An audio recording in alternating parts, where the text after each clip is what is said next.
Blandt de børn og unge, der fik lov at vise deres dansetalent under lørdagens danseshow i Gaduaq, kan 6 af dem nu se frem til en god dansemulighed. De har nemlig fået stipendier til at komme på sommerskole i Bordeaux i Norge, hvor de kan arbejde videre med dansen. En af arrangørerne, Ruth Montgomery Andersen, fortæller, at de 6 er udvalgt for både deres talent, men i høj grad også, fordi de har arbejdet hårdt op til showet i lørdags. Jeg vil rigtig gerne danse meget mere.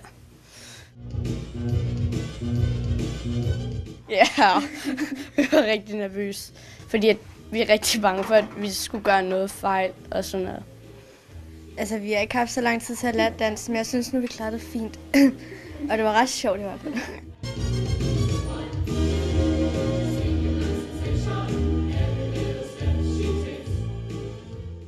Hele ugens Autovision arrangement er gået godt med 250 deltagere og 500 gæster til lørdagens show.